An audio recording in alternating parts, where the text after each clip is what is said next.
don't know why I'm on the hummus. I was going to say, it obviously has to be hummus.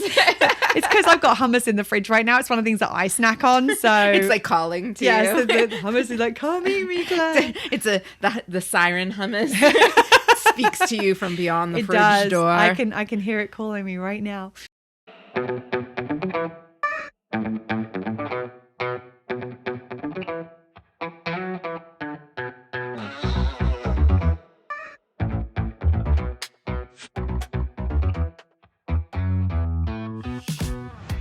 Hello, hello, hello, and welcome to Well Shit. It really is that simple. I'm Claire. And I'm Serena. On this podcast, we help you to understand about your 12 universal needs, why they are currently not being well met, how to meet them in ways that work for you, and how to consistently do so in quick, easy, and simple ways that fit seamlessly into your life. We'll also help you to understand how doing so will have a positive ripple effect in literally every area of your life. If you like what you hear, come and join the conversation in our Facebook group. And enjoy the show.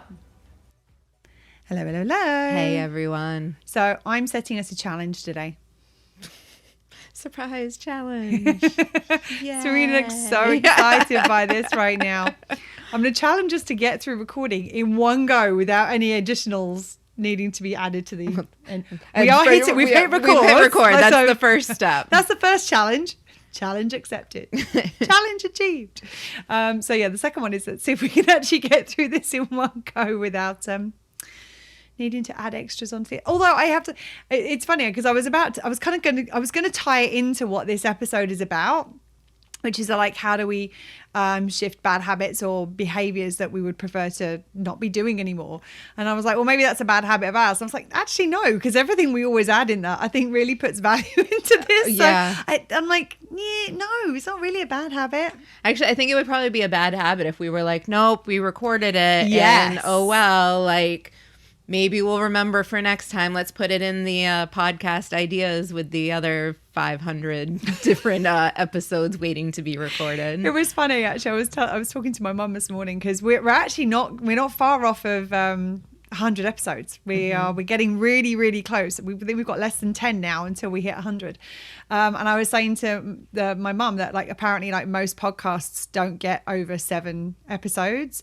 And she was like, really? 7 episodes? I was like, yeah, because they run out of content. They run out of things to say. I'm like, I wish we had that issue. We have the opposite issue, which we have too much to say. And the problem is our list doesn't get any shorter because as we record, we think of new things to add in. We'll be out doing something completely unrelated. It's like, oh, there's a podcast. Oh, there's a podcast. Oh, there's a podcast. Or we'll talk on the phone and one of us will say something like, oh, podcast episode. I mean, that actually happened Tuesday, I think. Like, multiple. I was going to say, how many days a week does it not actually happen? Yes. So I think today's a really important episode. This is something that a lot of people want to know the answer to. And this is something that I mean, as someone who's been involved in personal growth and development for many, many, many, many years, I've heard lots of different approaches to this over the years.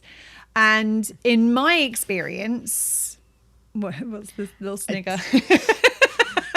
In your experience in personal development, you've heard many things. In my experience of not being in personal development, I've heard a lot of things too. Oh, really? Oh, really? Most of which are not successful. And now knowing the needs work are probably more damaging than helpful. Well, and also, I think the thing is, once you put a needs lens on this, it suddenly makes sense as to why the other approaches haven't worked. Because that's the thing is that as someone who's been in personal development, like I've seen lots of approaches and in my experience not very many of them work. And as you say, there are some that kind of cause more damage.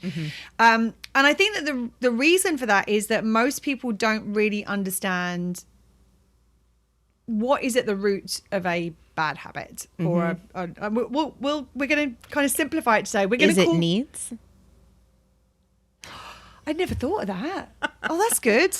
Maybe we should put it in the podcast. We'll put it in the podcast notes to record. I think what we're going to do today is we're going to simplify the language, and what we're going to do is we're going to talk about bad habits, but this goes to challenging behaviors, patterns that we'd like to shift. All of that, it kind of falls under the same umbrella. I'm going to call them bad habits. I mean, realistically, we view them as bad habits because we wish we weren't doing them. Undesirable behaviors? Shorter. I went for bad habits because they're the shorter option of all the options we had available. I agree. I see what you're saying. Yes. 3 letters. Unsupportive behaviors also. All true. All of these are true. So like when we say bad habits, I mean all of those things. It's just that's going to be easier to talk about on a podcast. And the thing is that most people don't realize that the bad habit is often meeting needs or masking needs. That's the other thing. It might be masking needs. But the reason that we're doing it is because doing it feels better than not doing it.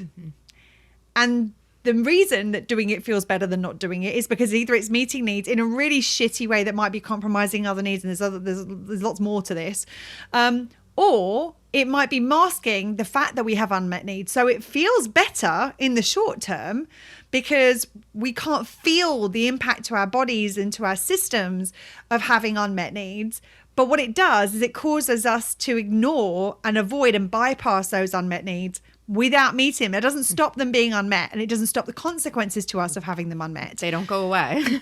No. It would be kind of nice if they did at times, but they just Off don't. with you. Yeah.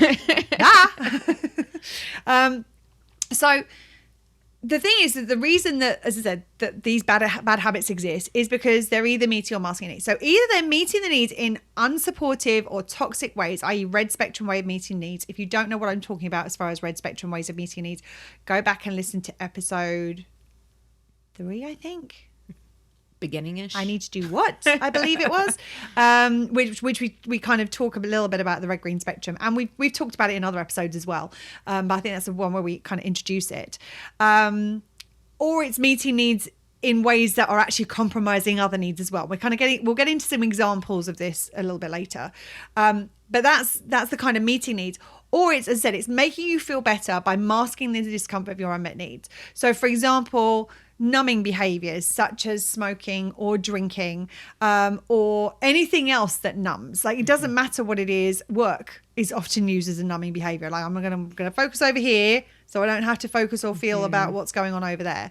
And the thing is that a lot of the time, the reason that people are doing these behaviors that are masking behaviors is because they don't know how to address the unmet need. They don't even know there's an unmet need. A lot of the time, it's like, I feel crappy right now, and I don't know why I feel crappy right now. And I'm going to do this thing that momentarily makes me feel a little bit less crappy.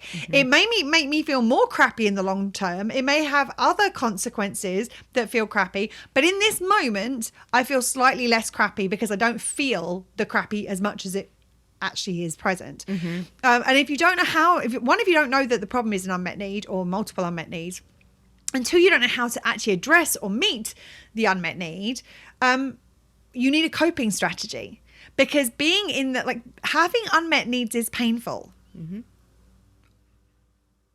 Uncomfortable at best, painful at worst. Let's put it that way.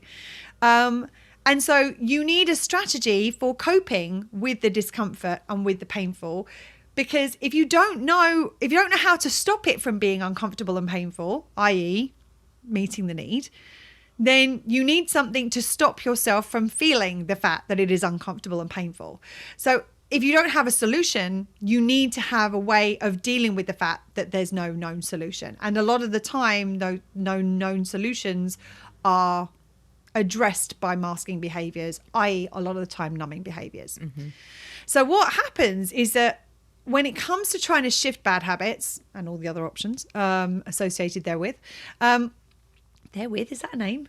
Is that a name? Is that a word? A name? I'm like, I mean, it could be a name. I'm on fire today. Absolutely rocking it. It sounds like a fancy word, but that sounds like something like back in the day. I mean, therewith. I mean, it might be. Who knows? It is now. Ta-da! New word created. The thing about it is that when it comes to shifting bad habits, what tends to happen is that we don't realize that underneath the bad habit is the unmet need that is causing the bad habit. Either I'm trying to meet the bad habit I'm trying to meet the unmet need in ways that really aren't very good for me, or I'm trying to mask the fact that there is an unmet need under the surface. So if you're watching on the video, this is one of those ones that I kind of use my hands quite a bit. It can be quite helpful to see this. So you've got unmet need up here. bad habit up here, unmet need underneath the surface. Now, what tends to happen is that we try and shift the behavior to a different behavior without addressing the need underneath that is causing the bad habit, i.e. the thing that we're trying to do to meet the need or to mask the fact that the unmet need is there. Spoiler alert. That doesn't work. Really? If I can actually say it. I mean, yes. No, it doesn't work because that unmet need is powerful. Like your needs are powerful. Oh, yeah. And what it will keep doing is it's going to keep pulling you and bringing you back to that habit or behavior because it's like, no, like this felt better than nothing. So the need is like, yeah, back. And that unmet need is gonna, like, it's gonna feel uncomfortable again. It's gonna feel painful again. And the thing is that you know a strategy to reduce that, which is the bad habit, which is the reason that most people end up getting pulled back. That unmet need is the thing that's going to keep pulling you back, as Serena said, over and over again. So if you want to create meaningful change, i.e. more than a momentary thing. And if you have ever known somebody who has gone through the process of giving up smoking, this is a great example of this. Like, how many people do you know have, I know I've got a couple of people very, very close to me who gave up smoking, have given up smoking dozens and dozens and dozens of times because they were focused on the behavior. The bad habit is the behavior. And you can see this is costing me. I know this is not good for my health. I know this is not working for me. I know that this is maybe costing my relationships because people don't want to, maybe my partner doesn't want to kiss someone who's been smoking, or maybe I've got a child and I don't want them around secondhand smoke. So there's a logical reason why we know we want to change the behavior, but unless we address the thing that is causing the behavior, it's very hard to make that stick. Very, very hard to make that stick. The only way in which that tends to stick is when the consequences of doing the bad habit outweigh the benefits. And that's the reason that a lot of people, like, for example, when they have children, might give up smoking, because the consequences to themselves didn't feel that bad. Because they were getting the benefit, and the consequences, like, well, yeah, maybe I won't get sick. That's further down the pike right now. Like right now, right here, this is what I'm at. This is where I'm at. And this is what I need right now. You can choose a pack of cigarettes over having breakfast that morning, but when there's a dependent involved, and there is exactly situation, and the risk is to their health. All of a sudden, people often will do more for others than they will do for themselves. A lot of the time, because of our unmet value need and because of the low self-worth that we have. And that's one of the reasons that meeting your needs is good, because it shifts all of that. But given where most people are at right now, they'll do more for dependents. So they'll do more for their children than they will for themselves or for other people around them. And so at that point, normally the risk of the cost to their child becomes greater than the benefit of that strategy. Sorry, I thought I was going to sneeze in. Apparently not. I love that Serena was ducking. Like, it's going to make that big of a difference if she sneezes. And it happened when we first started recording. She sneezed unexpectedly. Like, usually I can, like, prep myself, but it's right into the mic. And I'm pulling away from the mic because I know that is what makes it loud, but it's my earphones. It's your earphones that are going to make the difference. Continue. It's okay. Yeah. Okay. We're both there today. It's all good. So at that point, if the cost becomes more than the benefit, that's the thing that shifts. Now, it doesn't make the quitting smoking any easier at this point, because the unmet need is still there underneath the surface. It's just the unmet need is less painful than the risk of than the consequences. So it may be, for example, that someone lost a relationship because of smoking, and they want that person back. So losing that person was more painful than not smoking was. But the unmet need that was causing the smoking is still sitting there. So you might force yourself, but this is where you tend to then jump into other habits, because all you do is tend to replace. It becomes a chain reaction. It's a domino effect. So, I'm giving up this one, and then I switch to this one, and then I switch to this one, and this one, and this one, and this one. I can't tell you the number of people I know who used to be drug addicts who are now exercise addicts. because exercise is considered a healthy option, and I'm big inverted commas, like how you relate to that, it can be supportive, but in actual fact, long term, it can cause some serious side effects. What's happened though is they've just replaced one with the other, or someone who's had a drug addiction that's switched it to work, or work that's switched to a relationship. Like all of a sudden, work to social media. Yes, absolutely. Guilty of that one many a times in my life. So the thing about it is that if we don't address the unmet need under the surface, either it's going to pull us back to the bad habit that we already had, or probably just going to bring in a different one. And it might not have the same consequences, or the consequences might not be as severe. So this may be a question of like harm reduction. It's like, okay, this one is going to threaten my life. This one, so it's like smoking threatens my life, or drug addiction threatens my life. Well, social media, by comparison, is not as bad. So maybe we switch to that one because the harm of this is less than the harm of this one. So sometimes that's what happens, is that we kind of move on a harm reduction trajectory. Wow, that's a tough harm reduction trajectory. That's a mouthful to say. Good thing we're using the term bad habits so that we can get out the rest of these big terms. These big words. We're going to simplify it and use the word trajectory. I think I might have swallowed the dictionary before we started today. Unfortunately, I didn't swallow the ability to pronounce any of these things. Anyway, so if you want to create meaningful change around these habits and not just replace one with the next, what you want to do is you need to identify the need or needs, because it's almost certainly more than one, that are underneath that habit. What is the unmet need that is causing this habit? Because at the root of most of these habits is multiple unmet needs. And at the root of most of these habits is either I want to feel something I don't feel, or I don't want to feel something I do feel, generally speaking. So what we need to do is identify what those needs are and then find different supportive ways of meeting that need. Not just another bad habit, but in actual fact, look for things that are on the green end of the spectrum. Again, go back and listen to the episode on the red-green spectrum if you want to understand what the difference is with these. Let me do a quick summary. Red spectrum tend to be draining, disempowering, unsupportive, destructive ways of meeting needs. So it's like the TV dinner way of meeting needs, where it might like stop you from being hungry for 30 seconds, but in actual fact, it's not providing the nourishment you actually require. So you're going to need more and more and more of it. The green end of the spectrum is the supportive, constructive, empowering, fulfilling ways of meeting needs. So that's like the whole food, home cooked, nutritionally balanced way of meeting needs. So at one end of the spectrum, you can be doing a lot of stuff to meet the need and get virtually no benefit. At the other end of the spectrum, or you can be doing things that are going to, like, it's meeting the need, but it's actually costing a bunch of other needs as you're doing it.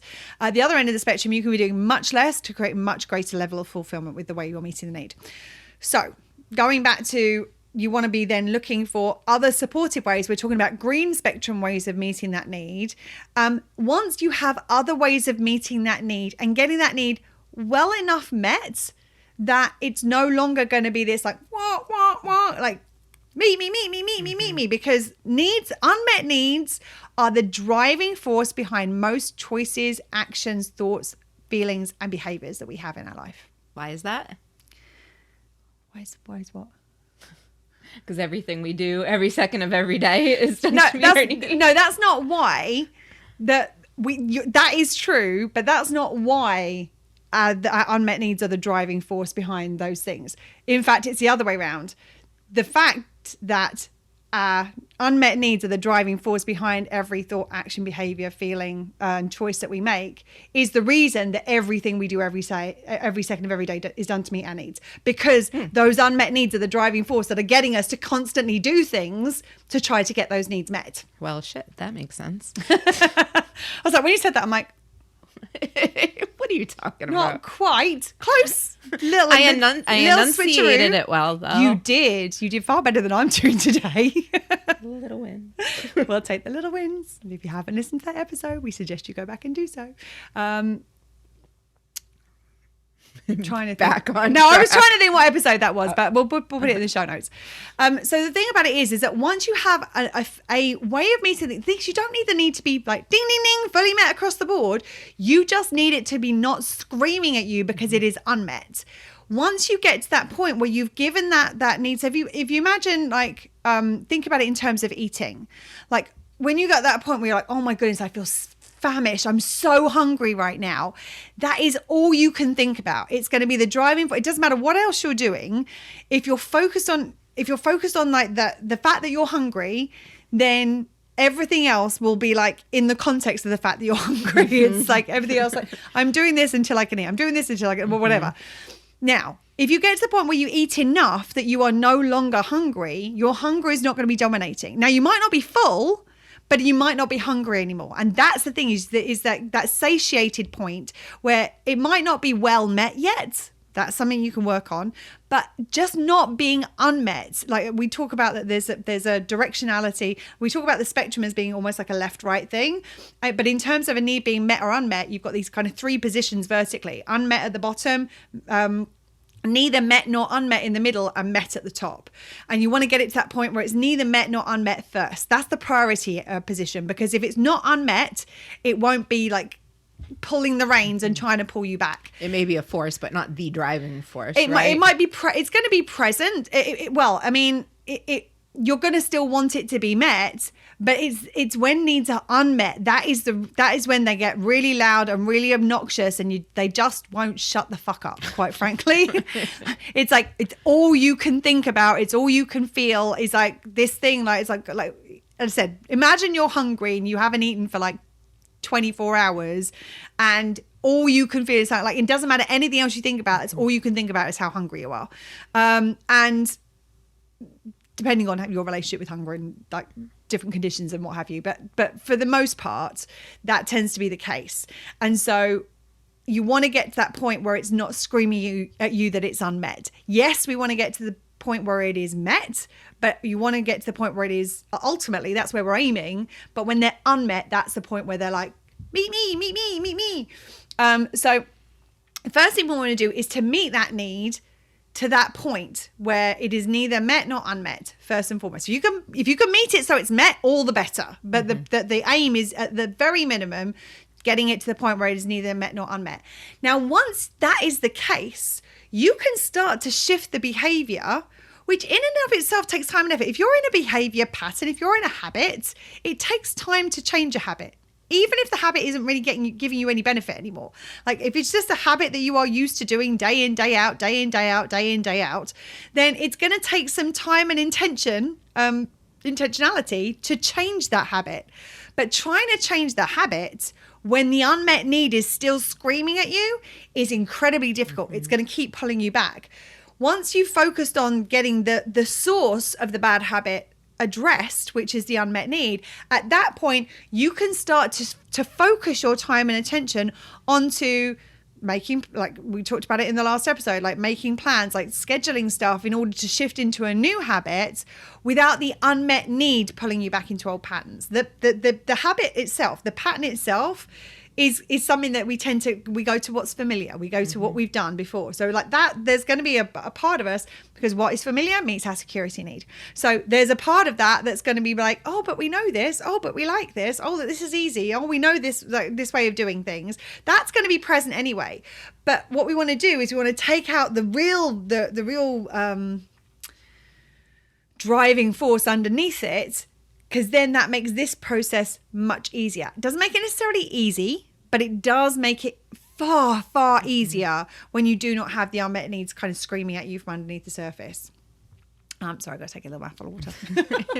It kind of reminds me of an example. Like, food is an easy one for me to relate to due to my past relationship with it. I think you're in a similar situation. And you were talking about the kind of the TV dinner and the whole meal thing on the red and green spectrum end of things. And it's kind of like if you're in your house and you're starving and you're like, I want something crunchy. And please correct me if I'm going a little off track with it, but it's like, I want something crunchy. And it's like, I got bag of chips because that's what I have right there. I could be like, no, I don't want the bag of chips. And then all I'm thinking about is the chips because I want something crunchy, Eat the chips. And finally I eat the chips. Now, when I'm eating the chips, it's like, okay, now I don't want that. What could be some other options for me to think about for the future to switch that habit? Okay, maybe it's popcorn. Still not, it could be carrots, but it's not going to be carrots right now. And it's kind of that taking the step. But if I'm like chips, chips, chips, chips, chips, chips, chips, and there's nothing else but chips there, I'm going to go for the chips. It's a slightly sideways example. I'm actually going to use the example. That's like one of my superpowers. It is one of your superpowers. I think that the better example is like to use this as almost like a literal example of what we've just been talking about.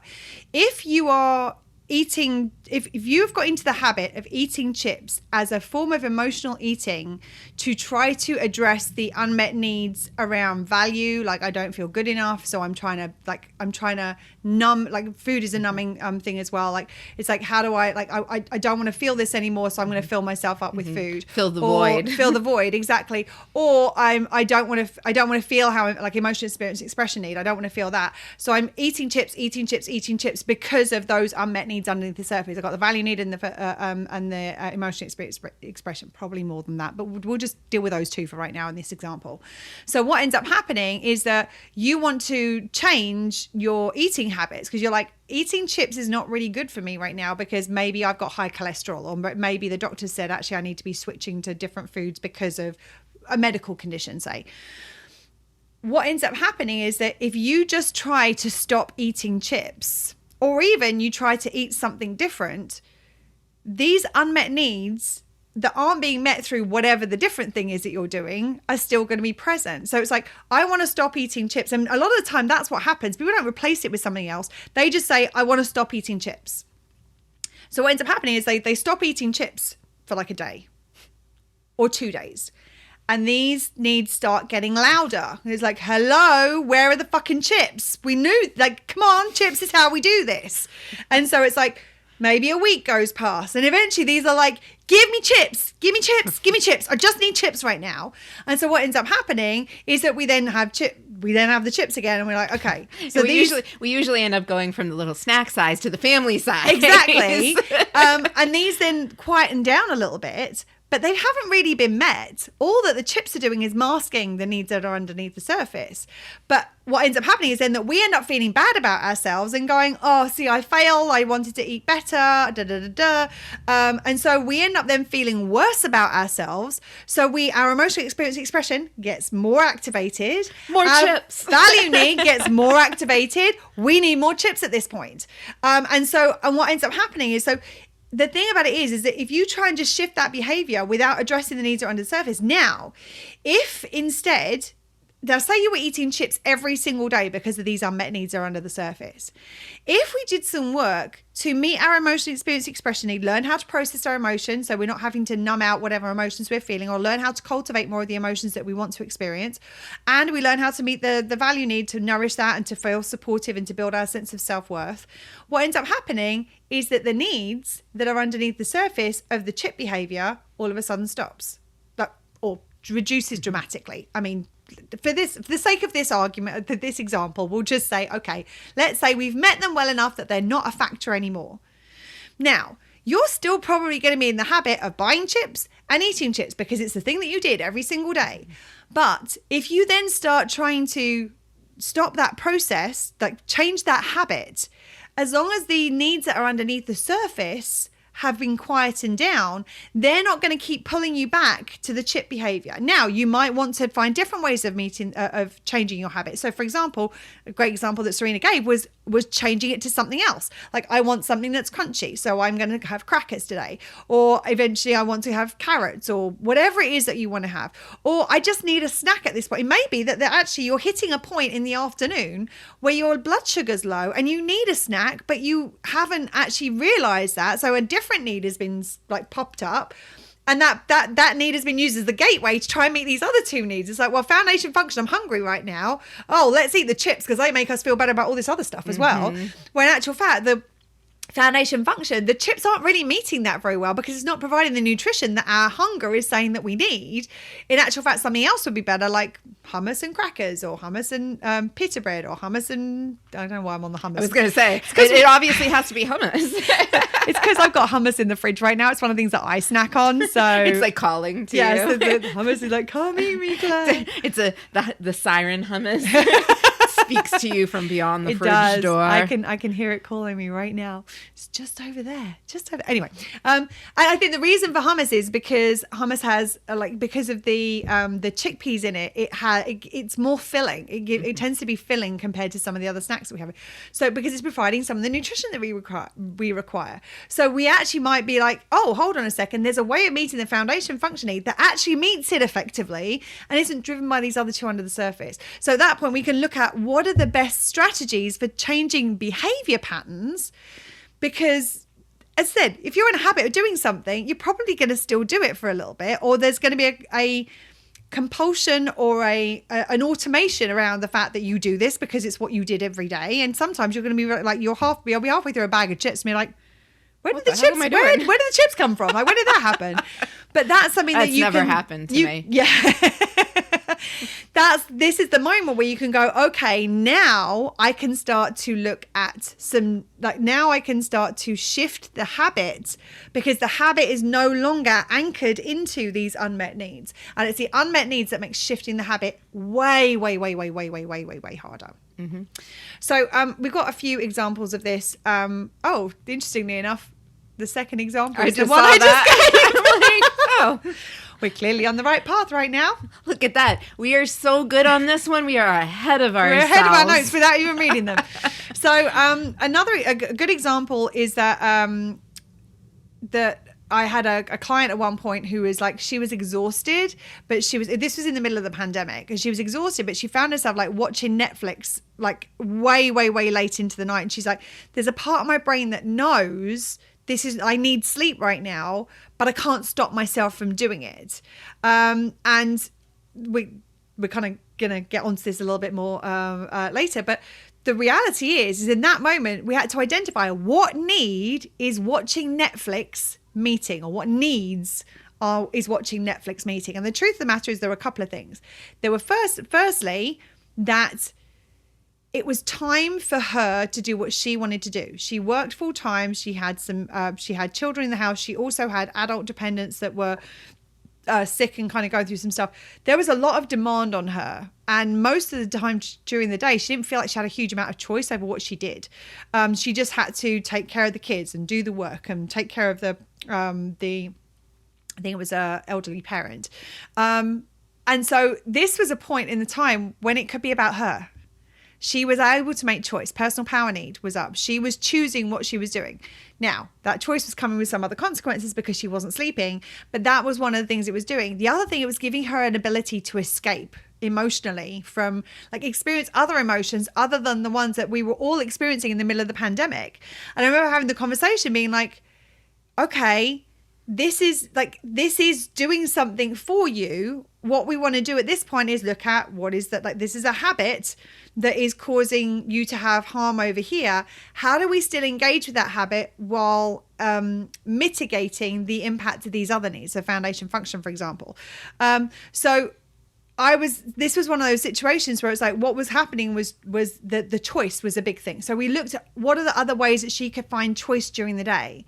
What are other ways that she could escape little bit by little bit, just for tiny moments during the day, so that it wasn't all like at the end of the day, I'm like, oh my God, I need all this stuff. Mm-hmm. The other thing is like to recognize because what she was doing was she was beating herself up for watching Netflix. She was like, why am I even doing this? There's no point to this. There's no benefit to me whatsoever. The second we were able to say, this is doing something for you in this moment. And given the context of the pandemic and the lockdowns, there really weren't a huge amount of other options as to how she could get those same needs met. Once she got to recognize, hold on, I'm doing this for myself because this meets these needs. She got to fully enjoy it and not punishing herself for it. The punishment was what was compromising her needs more, which led to the need for more coping. So rather than like doing it, like watching like 6 hours, probably wasn't 6 hours, but rather than watching 6 hours of Netflix, because you spent 5 hours and 59 minutes of that beating yourself up for the fact that you shouldn't be watching Netflix, instead she could watch an hour and just really enjoy that hour, and then find ways of kind of being mindful and respecting the other needs as well. And I know you have there's another variation of this when it comes to the Netflix thing that you found with respect to your Netflix viewing as well, right? As in what you watch? Yes. I was like, this isn't in our notes. Yes, it is. It's on the next line down.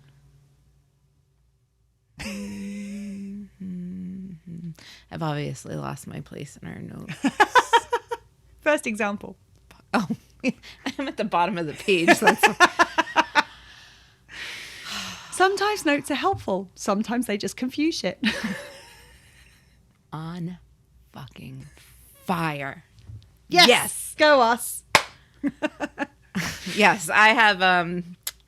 You may have heard one of my things. I love binge watching murdery shows. Like, murdery shows are my thing, and one of the ways in which we are fundamentally very different. Yes, like I mean, like true crime. Like, I dive into them. I mean, like to the point where I think I've binge watched on every streaming service, like every true crime thing, where I'm like rewatching them. I'm like, I've seen this one, but I need something.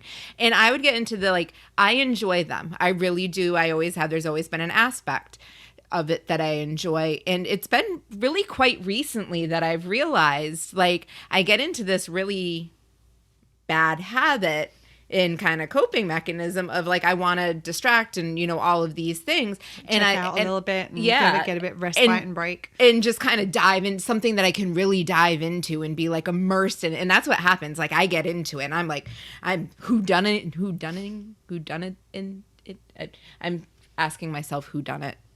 I'm trying to solve the murders and the cases. Like, it's something I can really dive deep into. Yes. And I'd find that it would go on, if I'm watching like a series, it will be episode 1, episode 2, and all of a sudden, and they autoplay as well. So It's not even like you've got to choose to watch the second episode. It just happens. The next one, and all of a sudden, I have a season under my belt, and it's noon, and I realized that a couple of episodes when I'm really into it, and that's what I'm choosing to do, is great.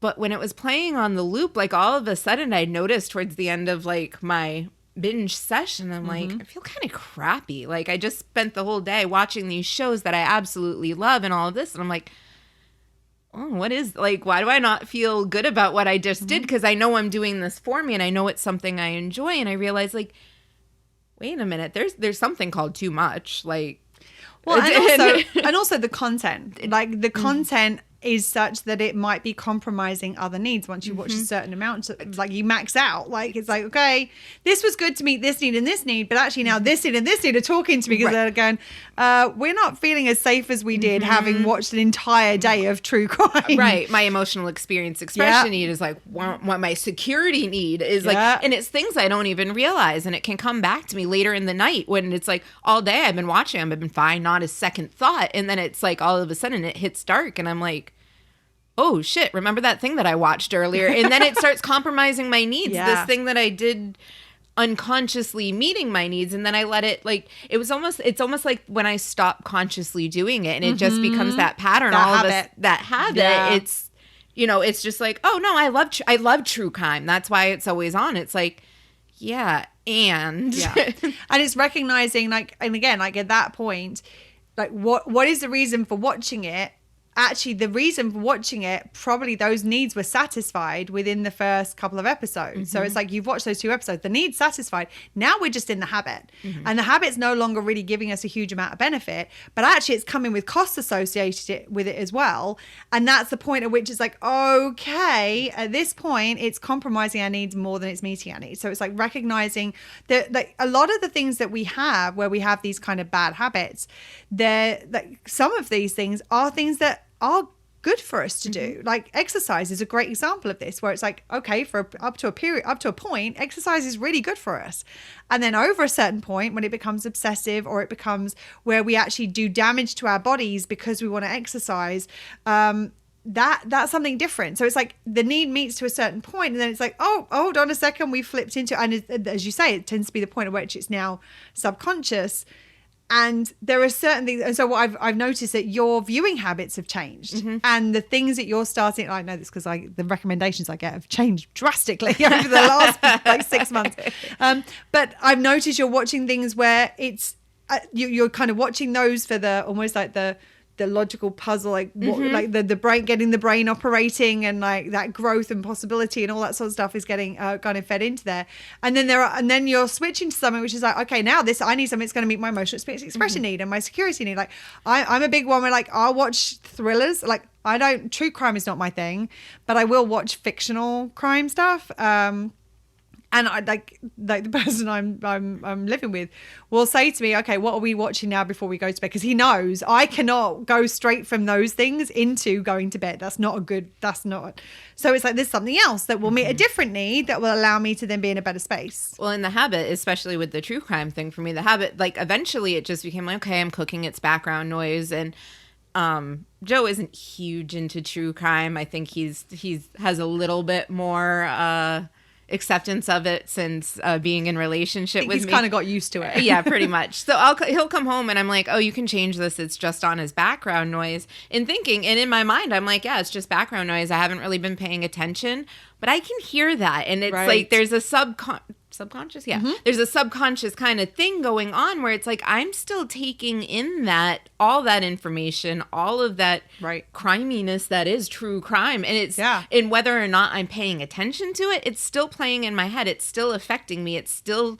affecting those needs. And it's like may take an extra moment for me to switch on to cartoons for background noise. And it's those little teeny tweaks along the way have really kind of changed it into changing my habit. Because now it's like, okay, I'm done. Like I've checked out. Once I check out of my true crime, I'm like, I need to check completely out. Like it's no longer serving me to watch this. I don't need it on. I don't need it in my being, in my energy field. Like switch to something different. Let's put on music and trying different things to be like, actually, I'd much rather cook dinner and dance along to Britney than I would hearing about, the 15, whatever stab wounds. Like it's just, and saying it out loud, it makes so much sense. I don't think I've ever, I'm like, well, shit. Well, shit. Well, and I think that's the thing is that it's recognizing like what was the unmet need underneath. And it's like, is this meeting that need? While at the time it's meeting that need, it's like, fine. Okay, it's meeting the need. But there is a point at which now it no longer is meeting the need. Now it's compromising needs. And that's the point at which we might want to shift it. Another great example is like staying late at work, where it's like, I'm trying to compromise some needs by meeting other needs. Like, it's like, here's a bad habit I've got of staying at late because I want to try and get my value need met. I want to try and get my acknowledgement need met. And this is something from my own past where I used to do this. And I know I was trying to get my value and acknowledgement need met because I would make sure every day I stayed late that I had an email that I needed to send to my boss as I walked out of that door, because I wanted her to know I had been working late and what time I had got out of there. So I know it was about acknowledgement and value. And I was in a habit of doing that. It was only once my value and acknowledgement needs, like now, like if I'm working late, I'm not emailing Serena to go, hey, I'm just finishing at 3 a.m. Because if I did that, she'd be like, what the fuck are you doing still working at 3 a.m.? Go to bed, meet your needs. Opposite effect in that case. Exactly. But even before that point, I wouldn't have messaged it because I don't need that acknowledgement and value need met. So now that changing that habit, but there was a point in which even if those needs had been well met, even if my value and acknowledgement needs had been met very well by myself or by my boss at the time, I would have still been in the habit of working late because that was the thing. And it's like, but once those needs are taken care of, it's much easier to pack up early once your value and acknowledgement needs are met, if that's the reason that you're staying late. Well, so much easier. Right? Like, peace. Yeah. Ciao. I'm outie. Yeah. We're done. Yeah. Right. So a couple of additional notes I think I just want to add on this before we finish up. The first thing is not all bad habits, big inverted commas, are actually bad for us. Sometimes it's how we perceive them that we're judging them as being bad without realizing how they're meeting them. So, for example, sometimes they're exactly what we need in any given moment. So, as I talked about with that client with the pandemic, Netflix was like, that was something that she needed. It met her needs in that moment, and it was a good way of doing it compared with the other options that were available at the time, of which there weren't very many. Another example, like I have sometimes used Netflix as a way of checking out when I'm grieving. Like if I'm grieving for something, sometimes I need to check out and build, like get a bit of respite from the grief to build the capacity to continue to grieve. In that moment, Netflix is a great tool for doing that. But so often we judge things of like, oh, watching TV is not good for us, or what, like playing video games isn't good for us, or whatever. But sometimes they can be really good. I remember several years ago, I was reading an article about unschooling, and about it's a different way of approaching. It's a part.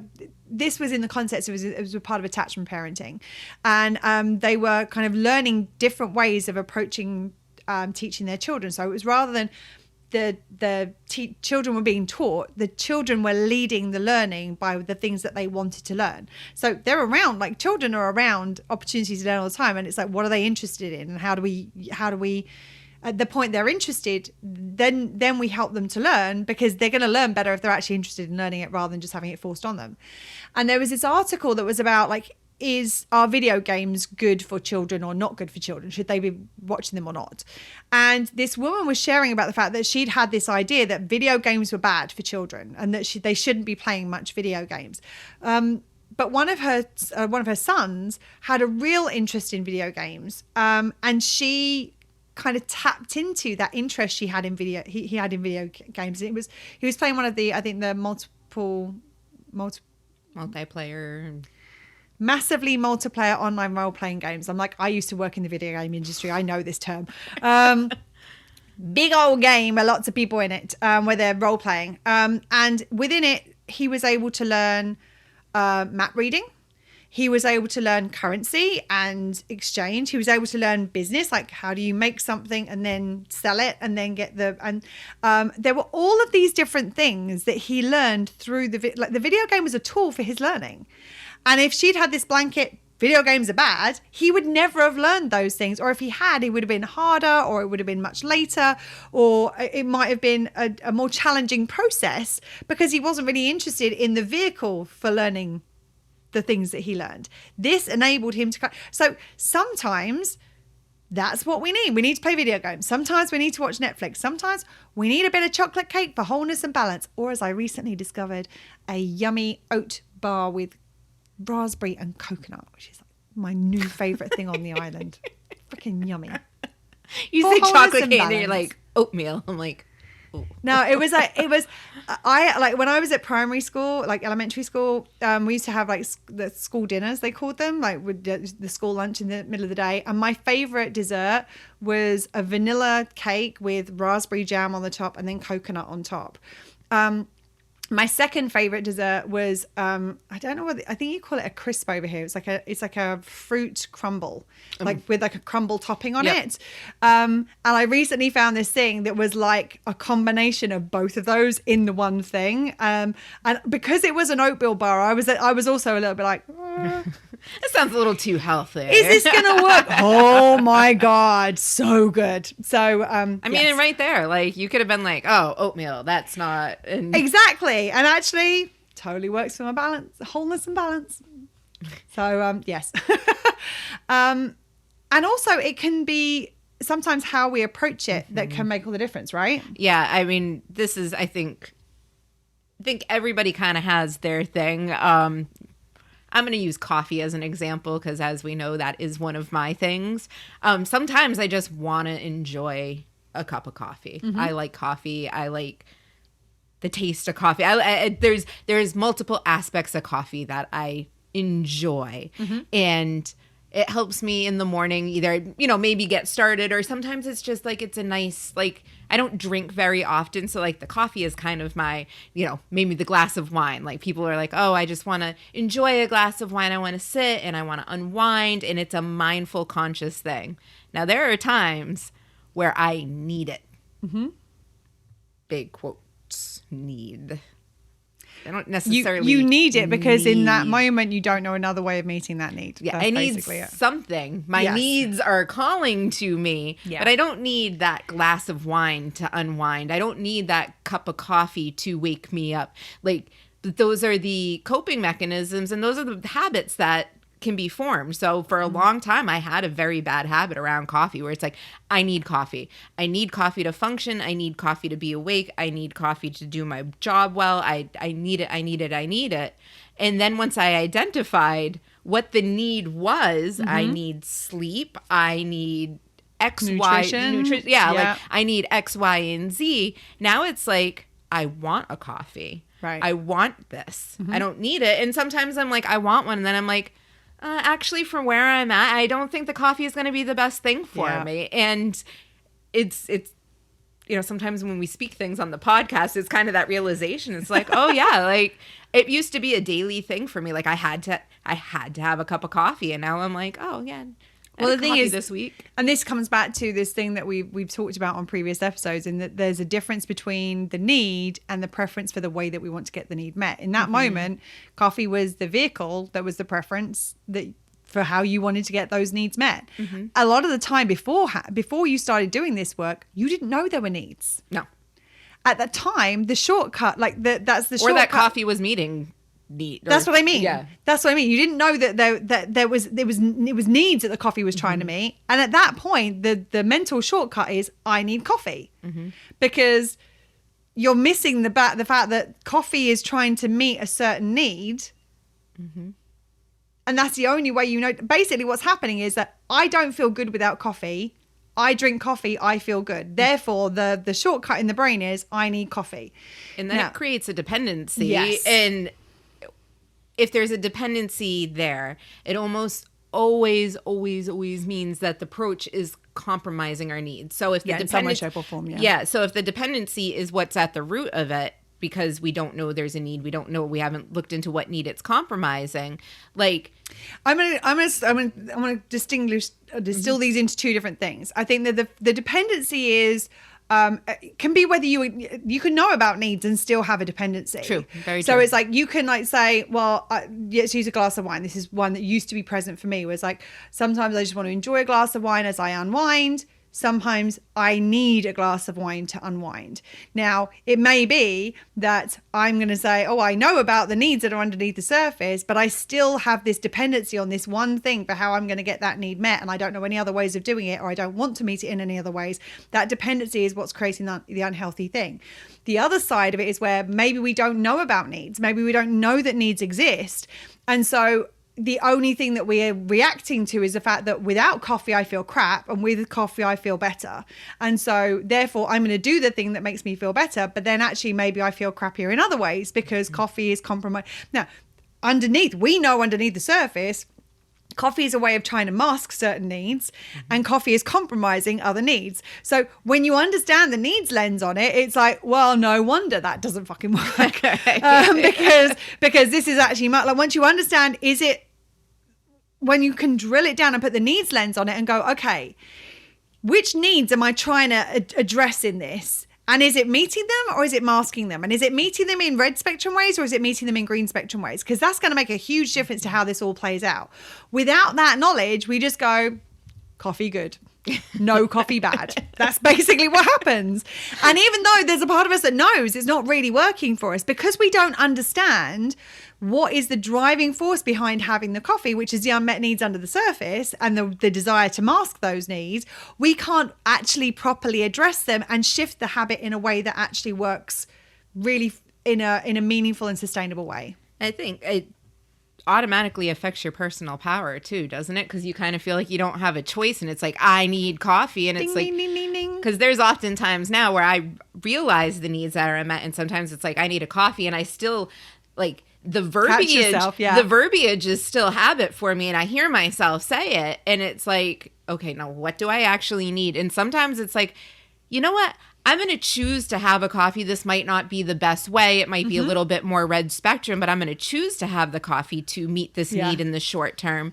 But it's But it's a conscious choice, it's a conscious and you're aware choice. of what's happening. And you're aware that by doing this, you're compromising other needs as well. So you may go, okay, I'm going to do this, but I'm going to do this other thing to support those needs in a different way. So there's this constant, I think that a lot of people think when it comes to meeting needs, it's possible to be perfect. No. Like people think that if I'm just green on everything across the board, and that is not true. And I'm not going to get into the depths and the detail of why. That's not a thing. That's not a thing, because day by day, moment by moment, different needs are like this need is up, this need is up, this need is up, this need is up. And it's not possible to get to a point where you're meeting all needs across the board green, because if you're doing that, I can guarantee you at least one of them is going to be almost entirely in the red.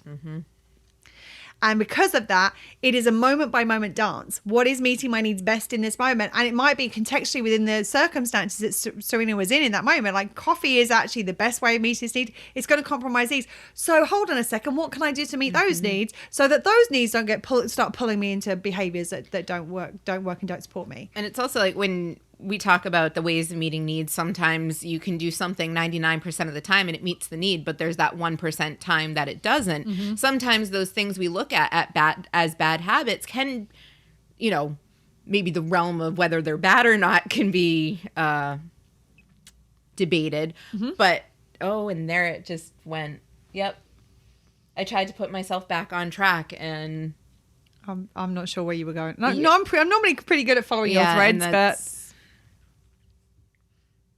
you were talking about not all bad habits. Bad habits are not always whether they're bad or not.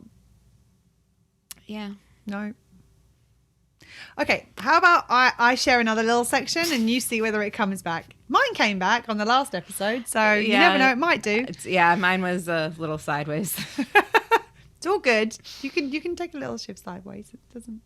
See if it appears. On to the next one. On to the next one. Well, the thing about it is that this is not always just about like shifting bad habits. Sometimes it's about creating positive change. And it's like, how do we create positive change? How do we move things in the direction that we want things to go in? And sometimes the quote unquote bad habit is not making the change. It's the procrastination or the various other things. And sometimes this is something I've seen with so many people, is that in order to create change, it's not enough to just want it. You have to want it more than the other option. As in, you have to want this enough to want to do what is necessary to create this versus just doing our old habits. Now, I've seen a lot of people where sometimes in life, when they're trying to create positive change in their life, sometimes as when we're talking about change, a lot of the time visualizing that change is really important part of that change, because it's part of our motivation. When we kind of see it and we're like, this is what it's going to be like when we get here, that can motivate us sometimes to take this change.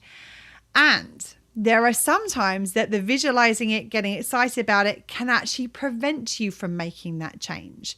Sometimes the habit of visualizing with taking no action correspondingly is the bad habit. That is the thing that we want to shift.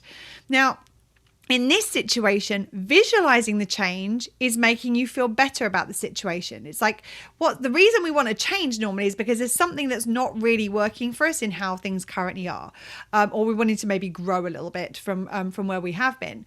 Now, sometimes by focusing on and feeling this outcome of where we're going to end up heading, it can actually remove the discomfort that's in the present that is the reason we want to make the change in the first place. It alleviates the pain of the problem that is the motivation to actually change. So sometimes we need to feel the pain of the situation to actually motivate us to action rather than just talking about it or fantasizing about it. Now, as I said, visualizing our goals is a really important part of change, and it is important that we do that as part of the process. But in order for a change to happen, we need more than just a thought. We need more than just the what, as in I want to change this, and the why, because this is going to feel better. We need a how. And we need a plan to implement that how. Those are the two things that we need. So just notice if sometimes this thinking about this idealized future when things are going to be different is actually causing you to stop taking action in the present. Now, you can use that as something to pull you towards it. But that's as I said, once we see that motivation, that idea, that why, here's our why, here's what we want. We need to use that as fuel for the fight, because what ends up happening is that the reason we want change is because our needs are compromised in the present moment. Like maybe our emotion, experience, expression need, maybe our value need, maybe our personal power need. And what ends up happening is that when we imagine being in that future, all of a sudden those needs don't feel as unmet, because if in the future they won't be unmet, because we'll have done the thing that will mean that they're being met now. And when those needs, all of a sudden, it's a masking strategy for it's a masking the needs that are unmet by imagining how it's going to be when they are met. It's like takes the edge off it almost. It does. Yeah. It's exactly what it does. Well, that's what masking is. That's what masking is needs. Masking needs is taking the edge off the unmet need. That's exactly what it is. And so what it's important to do is to like get a strong why, but also recognize in that moment, where am I right now? Where do I want to be? How am I going to get from where I am to where I want to be? Because that's one of the most important things. And the second thing is actually make a plan to implement that how. Even if it's just small steps. We talked about the little steps a couple of episodes ago. We talked about planning in the last episode. So recognize like what is the change that you want to make, because sometimes the change is in how we're relating to the change that we want to make. Like we want to make this change. Well, why are we not making the change? The reason we're not making the change is because thinking about the change is preventing us from actually wanting to make the change. Well, it doesn't prevent us from wanting to make the change. It prevents us from feeling the thing that is present that is the reason we want to change in the first place. I really want an oat bar with raspberry and coconut. That's all you've been thinking about, isn't it? Like I'm sitting here going, oh my God, that would be so good right now. It took me a while to get over thinking about chips. So anywho, has it returned?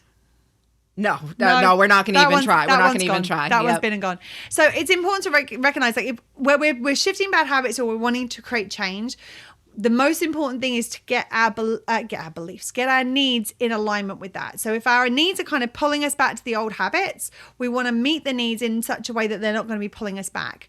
If we want to focus on where we want to get to, we want to meet the needs that are going to support us in getting there. So for example, if the how we're getting there requires a little bit of energy, maybe we need to make sure that we're sleeping a little bit more, or eating more nutritious food, or hydrating more, so we have more energy to implement the change that we want.